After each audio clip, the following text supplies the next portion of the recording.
Okay, so here's a video of me just kind of giving a rundown of the resource that I made for my classroom for the area of structural forms. So what I have created here is a wooden 3D model. As you can see, you can pick it up and move it around, and it's of a hyperbolic paraboloid.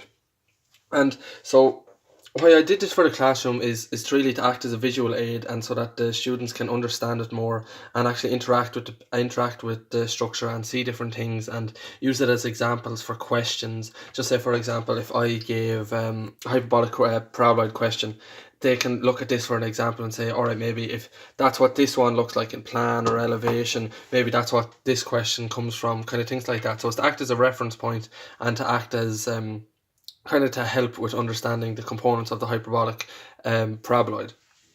So firstly, what I have here is, you can see I've created one here. And firstly, one of the areas that I think this helps to demonstrate is that the hyperbolic paraboloid, it's created out of a series of straight lines. So every one of these, as you can see here, every one of these are straight poles. There's no bending, there's no anything like that.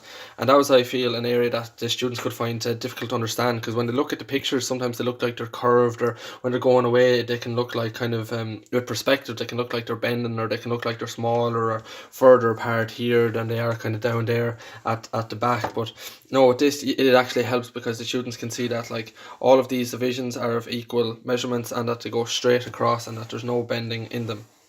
And it also helps for the students because when a question is given, let's just say there's a given plan, and then the students can look at this and say, okay, because the hyperbolic paraboloids, they're obviously going to vary, but they will look somewhat similar to this. They will be able to get the model and say, okay, maybe if they're given the plan, they can manipulate this, and like to be able to come over to structure and look down on top and be like, okay, so there's the object and plan.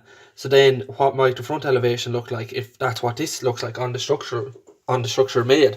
So then they'd be able to come down and look in and be like, oh, now I understand. I can see the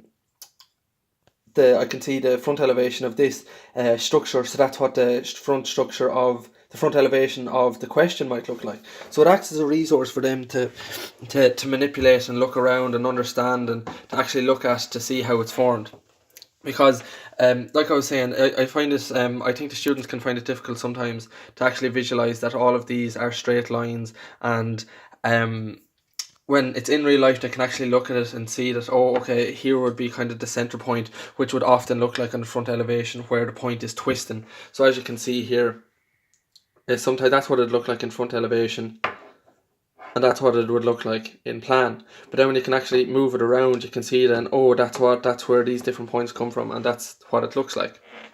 So that's why I created the structure, so that the students will be able to look at it, manipulate it, understand the principles, to be able to see these are the same distances apart the whole way across, that in perspective, even though they look like they're changing, they won't.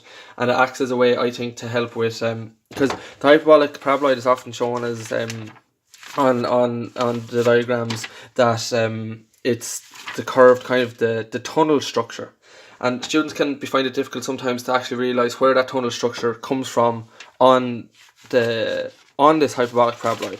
So when I actually have the hyperbolic paraboloid, I'll be able to explain to them that it comes from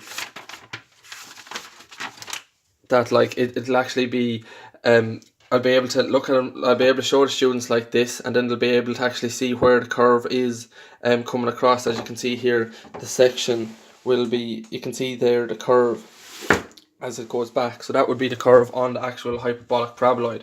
So I just created this as a resource just for the students to help interact with, help understand questions, inspect, to act as a way of helping any previous misconceptions they had about the hyperbolic paraboloid, and so that it would help them understand the concepts a bit more and be able to visualize the concepts in real life, and actually see how the hyperbolic paraboloid looks like through a series of straight lines, which, as you can see here.